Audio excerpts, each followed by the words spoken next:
Today we're meeting with Dr. Branden Henline. He's a licensed marriage and family therapist, and we're going to start with a little bit on what you do if you're not sure whether your relationship is heading for divorce or not, and that's going to be dealing with discernment counseling. Right. And then we'll talk a little bit about how that actually unfolds. But before we begin, would you please give those that would like to contact you later, if they're so inclined, your contact information?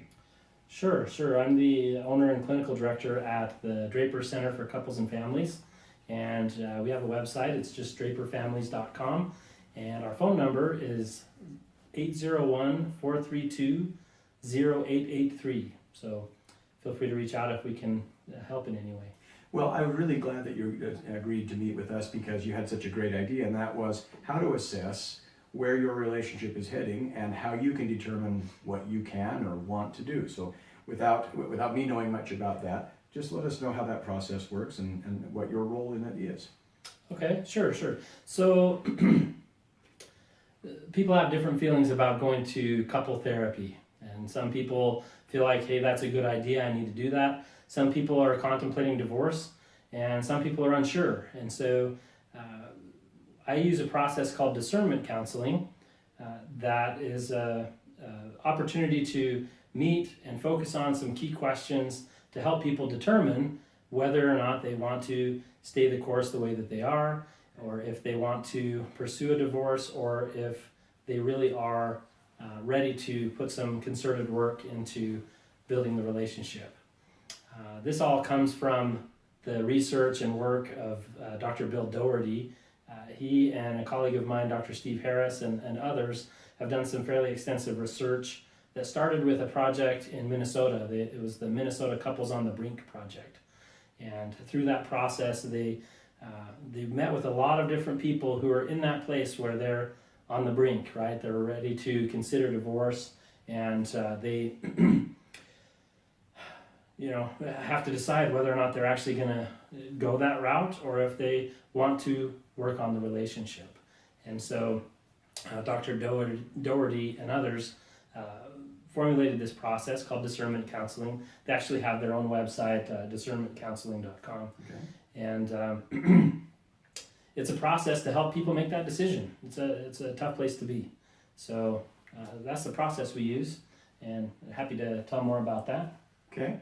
Let's talk then about, first of all, did the study already determine that the participants were on the brink of divorce, or were some of them not sure if they were on the brink of divorce?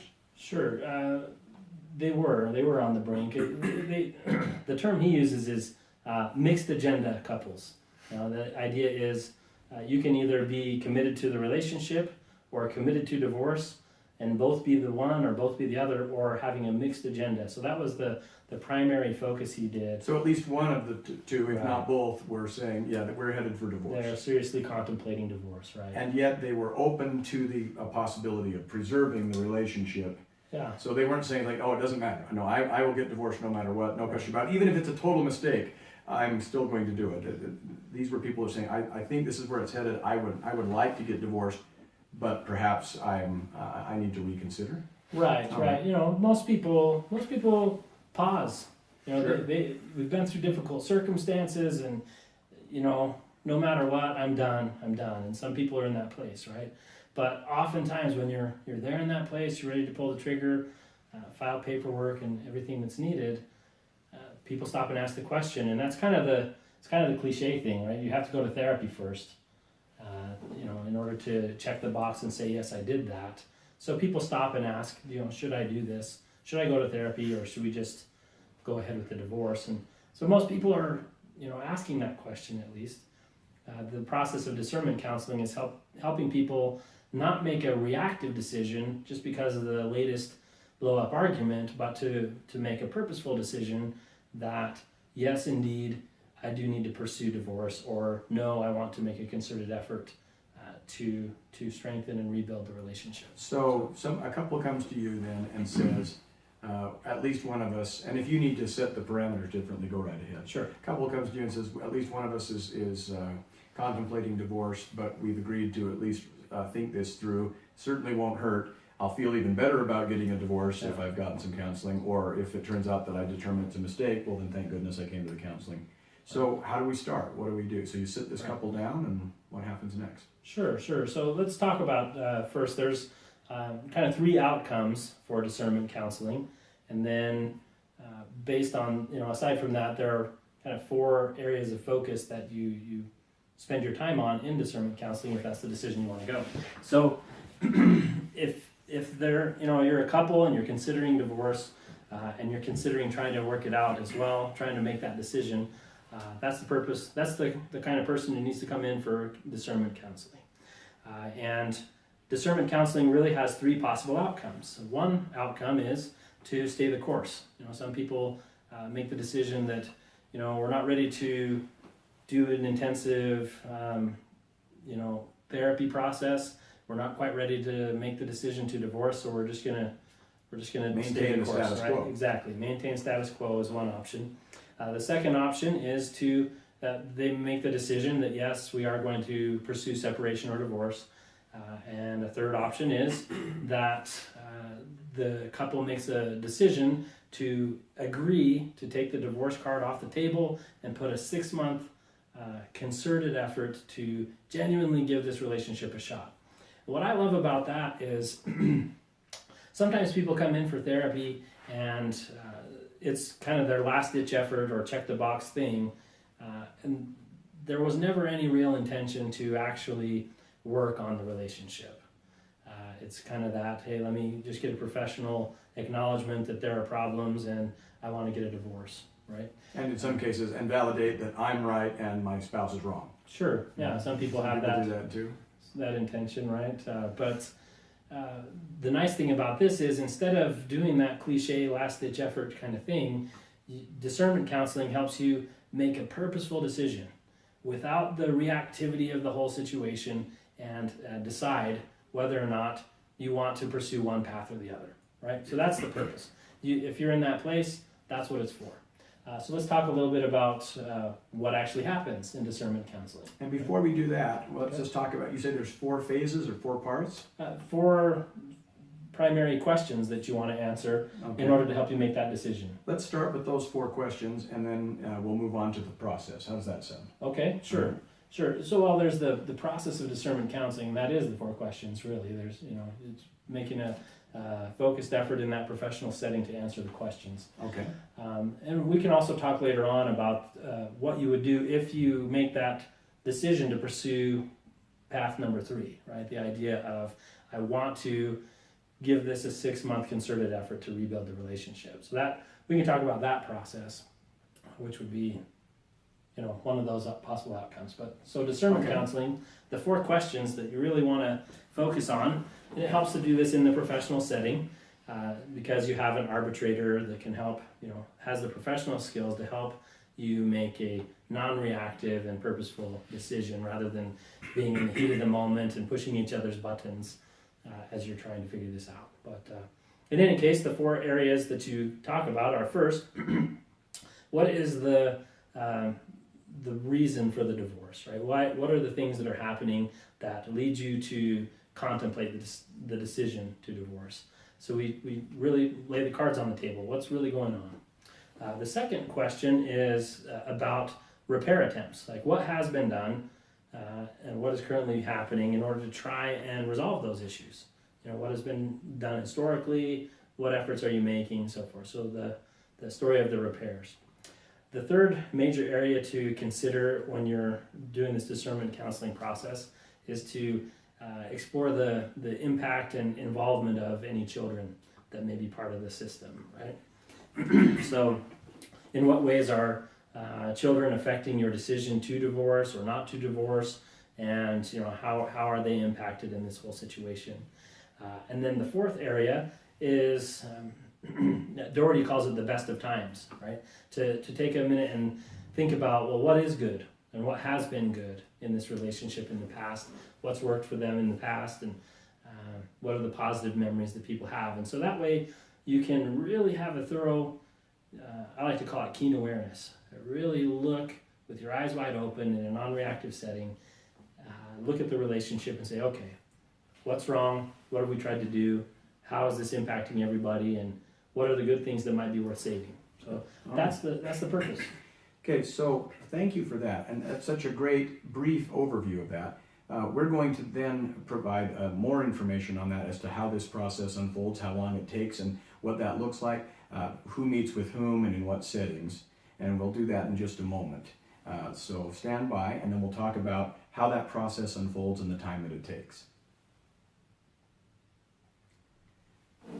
So we've been talking about discernment counseling, and we've talked about what that can lead to. So let's recap. It can be that people either decide to stay the course, meaning that after they've gone through discernment counseling, first they say, well, although one or both of us were thinking divorce or perhaps even moving forward, we've decided that we're going to pull back and just stay the course. We're not going to get therapy, nor are we going to pursue divorce. We're just going to maintain the status quo. Another option they have is, no, we're going to go forward with it, but with the benefit of discernment counseling, we feel that much more assured that although this is not an easy decision, it is the right decision.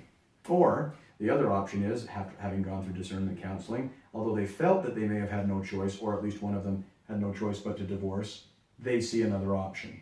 All right. If we do proceed with to analyze the situation, there are 4 questions. And I don't remember the 4 questions, so briefly, those 4 questions that we address in the course of counseling are what? So what are the reasons for divorce? What are the efforts that have been made to repair the relationship because of the reasons for pursuing a divorce? How are children involved in this decision? And then 4th, what are the good things in the relationship? What are the best of times that have been things that kept you together or brought you together in the first place? So it's exploring those things. Okay, so not in any particular order, but what's this going to set me back?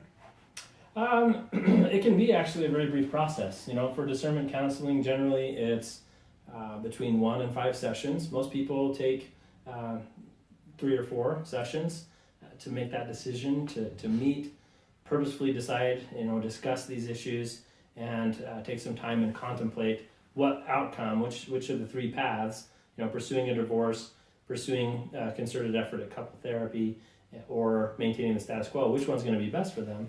They have to think about that and decide, but it can be fairly short. A lot of people actually are so concerned about money because oftentimes money's tight, and that is one of the strains on the marriage. My guess is a lot of people would say, great, we're going to go through in 1 session. How likely is that to work? Well, it's hard to talk about that level of detail of your relationship in just 1 session. In general, though, with your experience, the number of people you work with, how often do you find people will effectively do so in 1 session? It's very rare. Okay. Very rare. Like so I say, on average? 2 to 4. 2 to 4. Okay. So when Is it? sorry, Oh, go ahead. Sorry. The 4 things I was just trying to remember easier. You have reasons, repair, reaction with the kids, right, and then reflection. Is that fair? Impact to use on the those? kids, and I would say positives. Okay. Right. So Mhm. problems, if Mhm. you want to call it that, the reasons for the divorce, Sure. the problems, Okay. efforts to fix or repair attempts, impact on the children, and Thinking about the good times, the right, sad days. what are and the reflection on. the positives there? Okay. Okay, and so We've now realized that we likely are going to be between 2 and 4. It doesn't have to be, but on average, that's what it'd be. Is this something that people with insurance coverage might be able to have covered by insurance? it kind of depends as well. Insurance is a fickle thing. We could have Yeah. a whole conversation I about know that. that, but I know that's a question a lot of people want to ask, because if they can save money on something that they want but otherwise think they can't afford, it's nice to know that insurance is a fallback. But is it covered by some insurance? It is. It depends on the Okay. company, It does right? depend on the company. So you should, in other words, our message least check into it. to people is, look into it. Don't think it's just going to be something out of pocket or totally out of pocket. Sure. All right. If it's I can add just a little Yeah. insight on that. I think the biggest thing for insurance is working with a professional who's licensed, who is eligible for insurance reimbursement, right? But the other thing is insurance wants to know that this is an issue that is having significant impact on your life, right? They don't generally pay for relationship distress, a problem in the relationship in general, but if it's affecting your mood or anxiety or other things that are obviously, if you're contemplating divorce, this is pretty significant impact, right? And so that's really what the insurance wants to see, is that They don't generally pay for preventative medicine for mental health. The more tangible, more- the more tangible proof you've got of some impact on your physical or mental health, the more likely that insurance is going to pay. Right. So we have to do a specific process of establishing a diagnosis for what really is the problem. And that's what insurance pays for. Treatment of a specific problem. Right. If people say either we don't have insurance coverage or we just don't want this to be an issue that our insurance company knows about for whatever reasons they have, what would people expect to pay for those 2 to 4 visits out of pocket? In our practice, our standard fee is $100 per session. My fee is a little higher based on my years of experience and credentials, but depending on who within the practice they would work with. Okay, well, let's say somebody is so impressed with you after talking to you, what would they be My paying? fee is $150. $150. So between $100 and $150 an hour generally? Right. Mm-hmm. Okay. And it's 100 to 150 per session, not per hour. It's per hour. Oh, per hour, and the sessions last about an hour.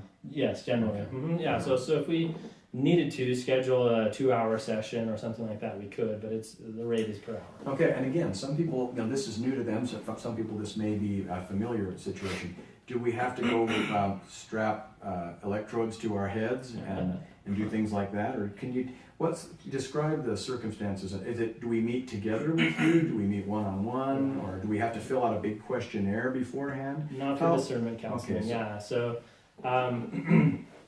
generally the therapy experience is we have a comfortable office. We're near I-15 in Bangor, and we have a comfortable seating, a sofa, a short one, a long one, and chairs, whatever. You sit down and we talk about what's going on. We have minimal paperwork to start up with a general information questionnaire, informed consent, so forth. So it's minimal paperwork, and then we get right to business. Sit down, talk about things in a comfortable, professional, confidential setting. Do you try to, for lack of a better term, in the course of this counseling, do you try to cure problems? Okay, so not with You want discernment to- counseling, right? This isn't therapy. Exactly, and that's a big point, Yes, right? yes. So thanks for asking that. I really do see, and I think a lot of my colleagues as well in the mental health profession, there's a difference between counseling and therapy. Discernment counseling is about exploring an issue and trying to make a decision, and that's the purpose. It is not therapy. It's not about fixing things. It's not about trying to pinpoint who's at fault or whatnot. It's Diagnose a problem. right. It's about trying to make a decision whether or not you're going to pursue a divorce. And I would think that people may want to creep into therapy. They may want to ask you for advice, and Sure. they may want to unload or confess. As we talked before we went on camera, you went into this because you do care about people. Right. But since that's not your role to be a therapist, how would you handle that if somebody starts to unload on you? How do you handle that? Great question, and really that is the one of the paths, right? The major or the hoped for outcome. At least my presupposition is I try to do everything I can to help couples to rebuild and strengthen their relationship, right? But discernment counseling isn't about that. Discernment counseling is deciding if that's what you want. And so if people are coming and they've come to the conclusion that, yes, I need to pursue a divorce, then that's a logical outcome of this process. Right, and realistically, people that are going to, for sure, divorce, whether you want them to stay together or not, if they both want a divorce, Right. it's a joint effort. You've got to both Mhm. want the marriage to succeed. So that Sure. makes sense that you want to do this discernment counseling. I think it's a really cool idea. Yeah, or at least, both people do, in the end, we all want to be happy, right? Sure. And if we can be happy within this relationship, that's the purpose of discernment counseling, is seeing, is there an opportunity here? And then rather than doing the check the box thing, that outcome, if people need therapy and they want to creep towards that, so to speak, then that's the question. Are you willing to commit to a concerted effort across a 6-month period of time to genuinely focus on rebuilding your relationship and through professional support to do that? And it'd be great to talk more about that. What would happen in that 6 months? Let's do that. And before we do that, who makes the decision as to whether that course of therapy, it becomes therapy at that point, this Right. 6-month thing? Who makes that determination? Is it a choice that the couple makes without your input, or is it a decision that all three of you make? Well, that's the whole purpose of the discernment counseling process, right? Whether it's 1 session or 2 to 4 or 5 sessions, whatever it is, generally, like we said, 2 to 4. The end outcome, that process is done once the couple is ready to make a decision for themselves, which of the 3 paths, status quo, pursue a divorce, or actively work on the relationship. And that's where we get That's into the their 6-month therapy, right? Exactly, Okay. right, if they choose that. If they choose that, is that a choice that is made by them without your consent, or is that something where all 3 of you make that choice? It is completely their decision. Okay. Right? As a professional, I am never the one who tells the couple whether they should divorce, whether they should stay together. It has to be their decision. No, what I mean is they've chosen, I appreciate that. They've chosen counseling, but, they've chosen the therapy route. Okay. Is that a choice that all 3 of you just decide is going to happen, or is that something that just the couple tells you they want? And the reason, here's why I ask. What if the couple says, yes, we want to do it, but you get the impression that it's because they're too chicken to pull the trigger. It's like, no, you guys should divorce. If you felt that, but they said we want to try it, do you tell them, or do you say, well, it's up to you, and I'll go through the therapy even if I don't believe it's the right course of action? Decisions about marriage and divorce are so personal.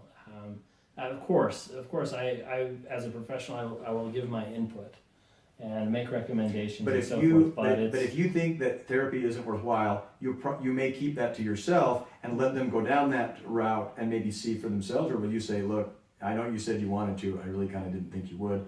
I don't want to because I feel that you shouldn't. Or do you let them make the choice and then let that pan out?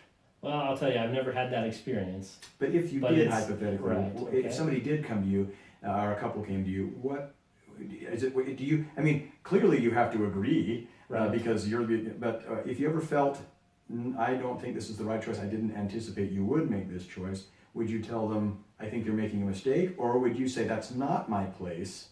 Once they've made the choice, I will engage in the therapy as long as I feel that at least it's not doing any more harm. Oh, for sure. You never do harm, right? Yeah. That's one of the mantras. Or wasting your money.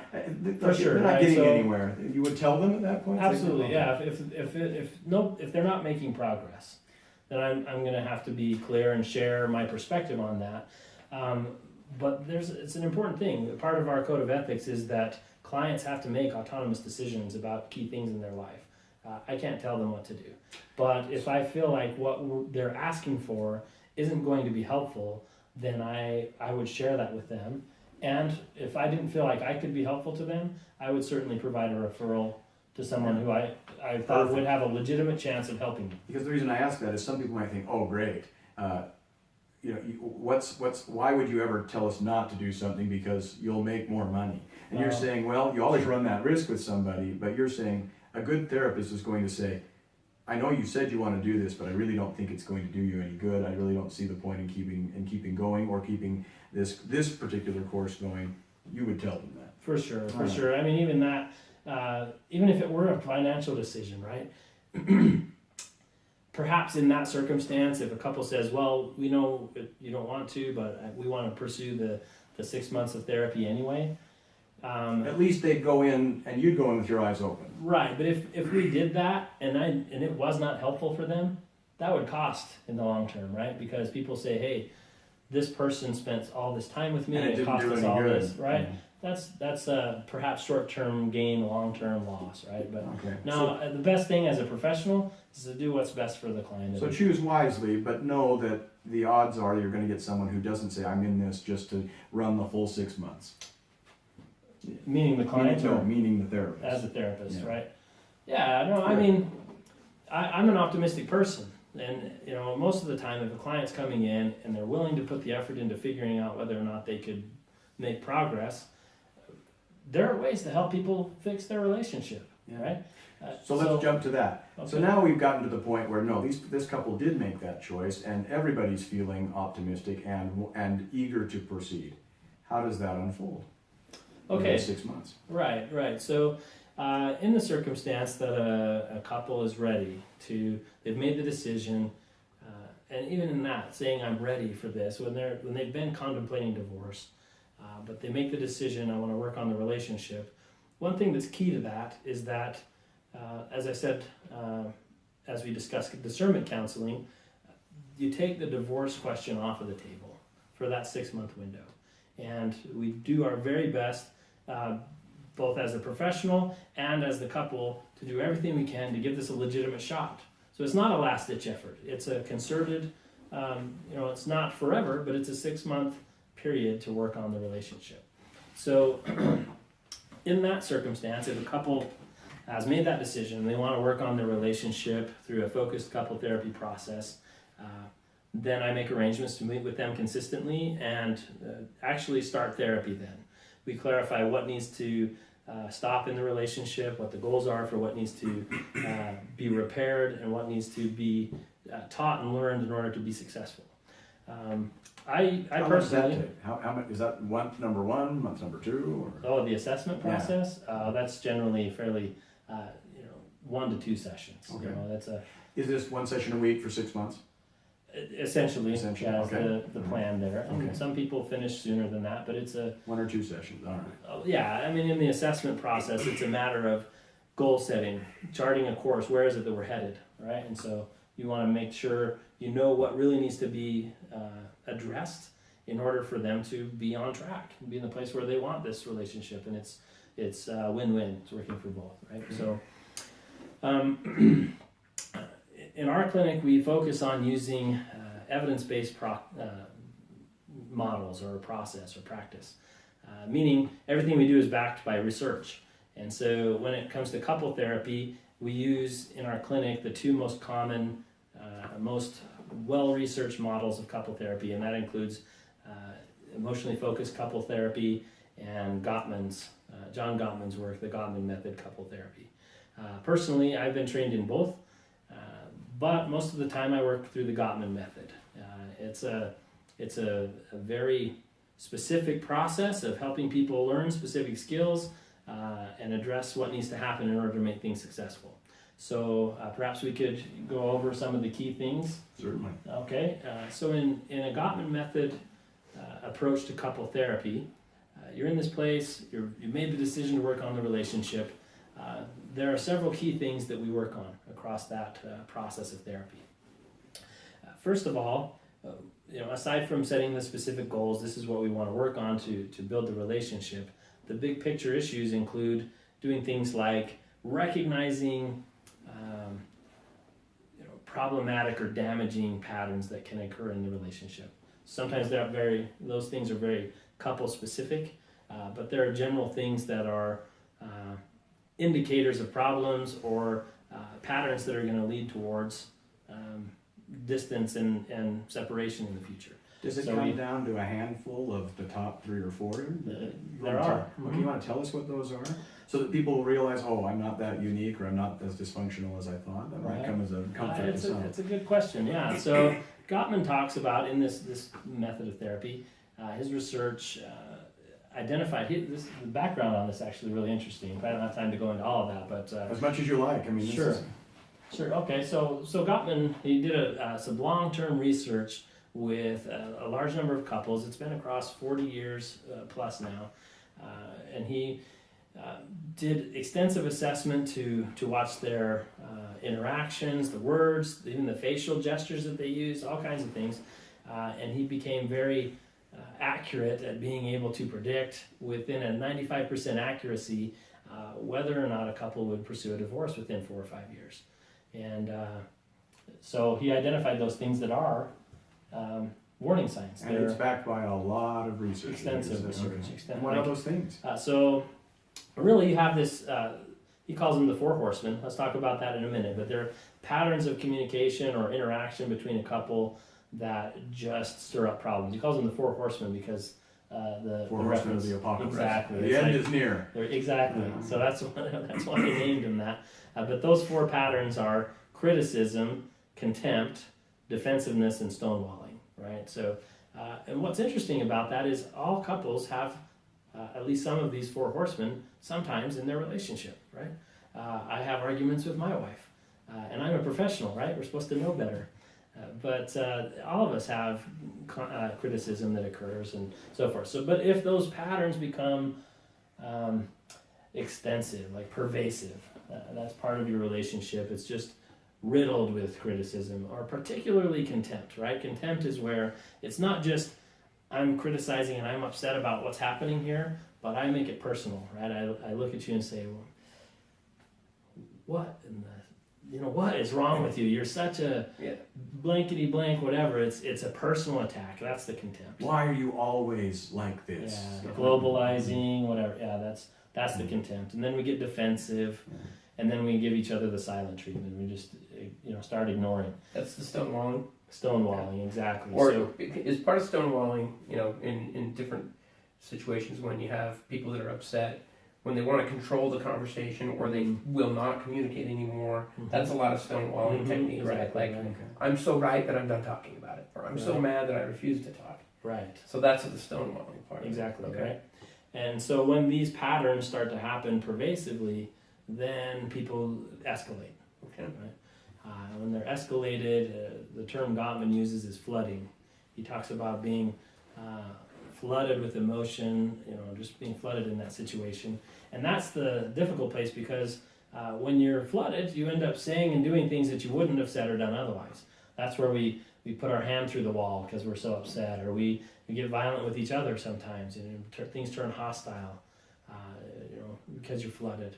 And then as a result, just out of self-preservation, people end up pursuing, distance and isolation from each other. And now, we try to just avoid each other. And those are the patterns that really, with the 4 horsemen, flooding, and then the distance and isolation process, those are the key indicators of distress. And about at this time, people are going to say, yeah, when are you going to talk about money, sex, booze, power, and infidelity?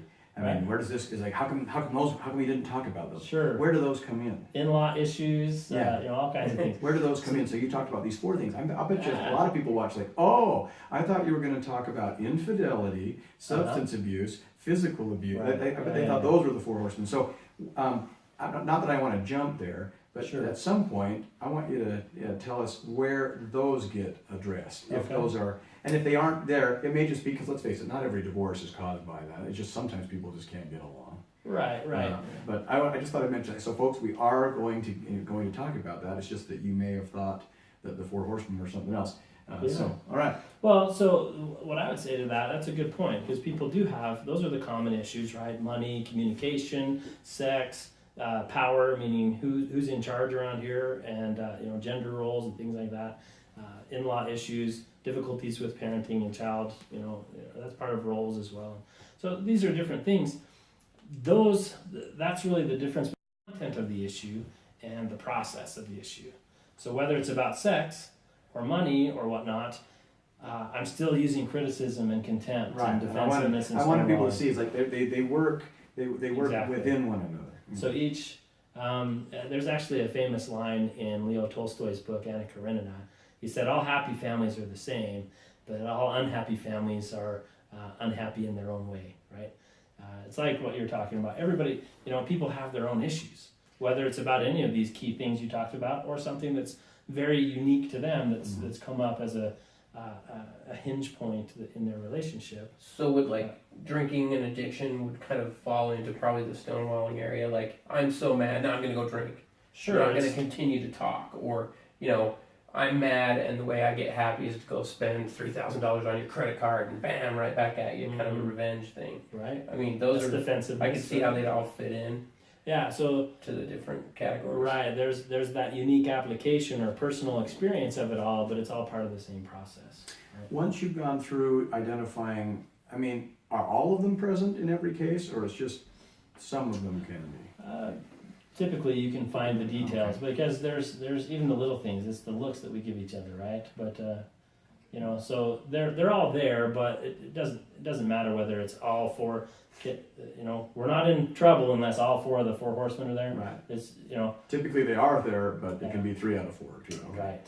Once we've assessed and we've done that for the first couple of sessions, how do the rest of these sessions unfold? What do we do? Okay, good. So it's important. So one of those the big picture goal here is to identify those problematic patterns and find ways to end them and come up with alternatives. Like, what do you do instead? So instead of being critical or, defensive and contemptuous and so forth, what should you do instead? And so that's the, the initial part.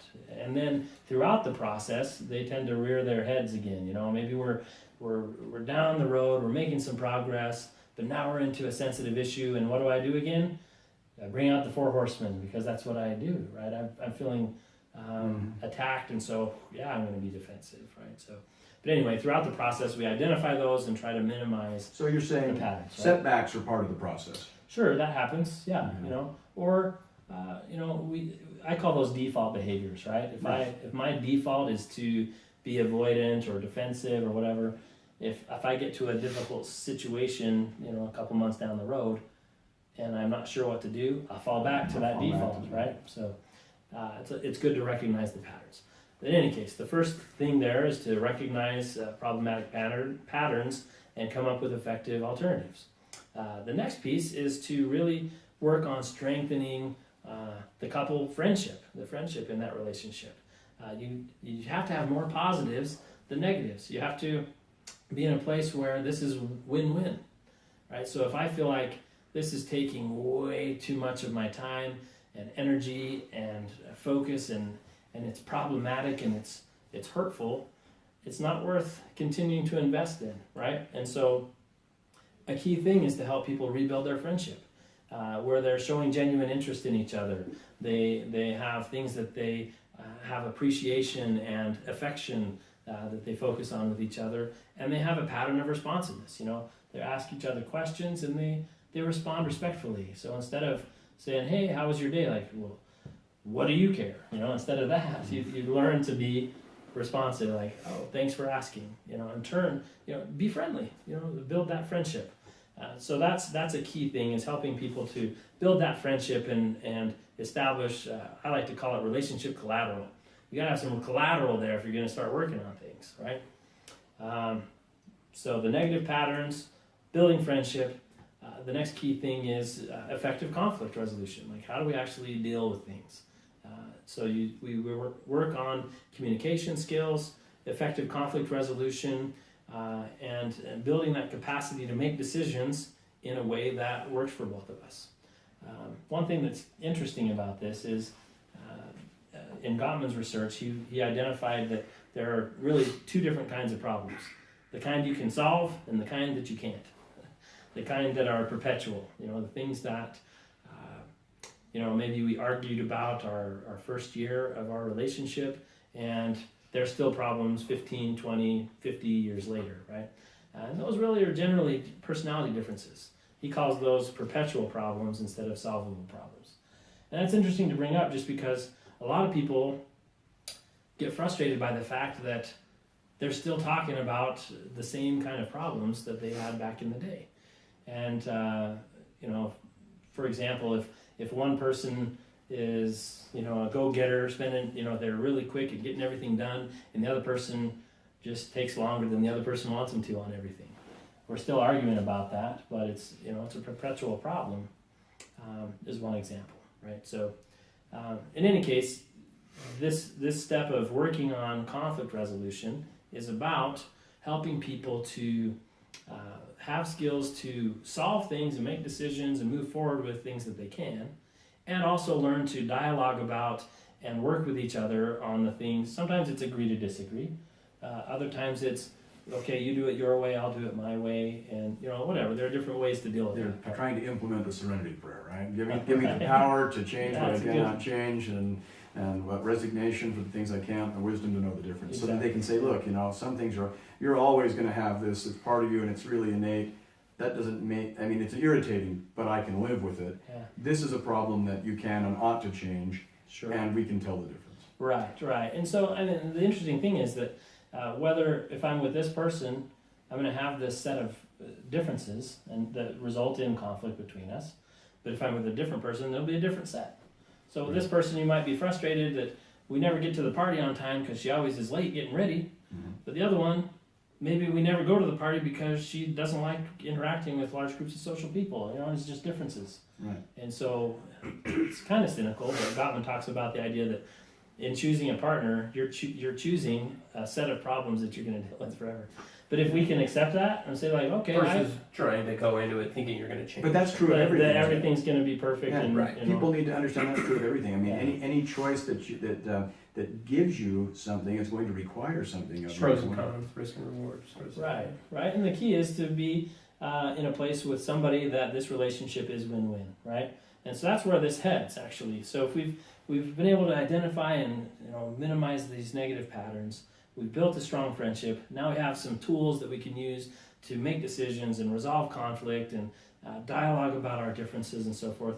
Then this is the great part. We get to the place where we're working together to have a shared future that's win-win for both of us. Gottman calls that shared meaning. He also talks about the importance of making each other's dreams come true. So you get to know each other, you know what's important to them, and even if it's not your favorite thing in the world, you do things to make it work out for them. So she wants to be a marathon runner. You don't like running, fine. Support her events. Yeah. That kind You of don't have to train with her. Right. Yeah. Right. You don't even have to. Yeah. You don't even have to. You can be supportive of the fact that it's important to you. Exactly. Not that I too love marathons. It's like, no, I love you. I love you enough to be supportive. That can even Right. go with like hobbies, right? Yeah, sure. Mhm. For example, or even certain types of food. Like if you don't like a certain kind of food, Mhm. your wife does. Or the flip side, Right. every once in a while, go anyway and see if you can get something different, just because you're kind of supporting what they like. Or try it Some out from time to fun. time. Sure. Yeah, Yeah. and it doesn't have to be all or nothing. My wife's a good example of that. Hates fish, and one day just ordered some fish, and it wasn't just because of me, but she was willing to try. That was Sure. that was kind of nice to see. Let me ask this. I think we all agree. I mean, some relationships are just too far gone. Is that true? I don't think it is, but what I wanted to know is see, some people listening at this point and watching Yeah. might say, well, that sounds like if this couple is willing to do all of this, they were never in trouble to begin with. Right. So how does a couple who says, well, I don't want to get divorced, but we've got our problems, how do they work their way up to doing such wonderful things by identifying the problems and working on them and developing conflict resolution and being supportive? How do you help them with that? How do you give them hope? How do you strengthen their resolve? Well, I think it's true that, we say, right, marriage is hard. Even for people who are good at marriage, right? Whether you're on that path to divorce or you've been married and happy for 50 years, Yeah. it still takes work. If you're right? dating or courting and that comes as a shock, well, at least you heard it here first. It always takes work, right? And anything worth doing in life does take work, and that's my, one of my values. But So in answer to that question, it's been really difficult. We've had some knockdown, drag 'em out fights. We've said some very hurtful things. We've said things that we regret and things that embarrass us. yeah. I don't know if we can come back from this. What do you say to somebody in that situation? What I would say is let's explore that and see. Some people do feel that it's too far gone, and ideally, as I said, I'm an optimistic person, and I think in any of those circumstances we can recognize that we all make mistakes, and there are ways to repair and make things better. Part of it, I think, is coming to the recognition of just how life and relationships work.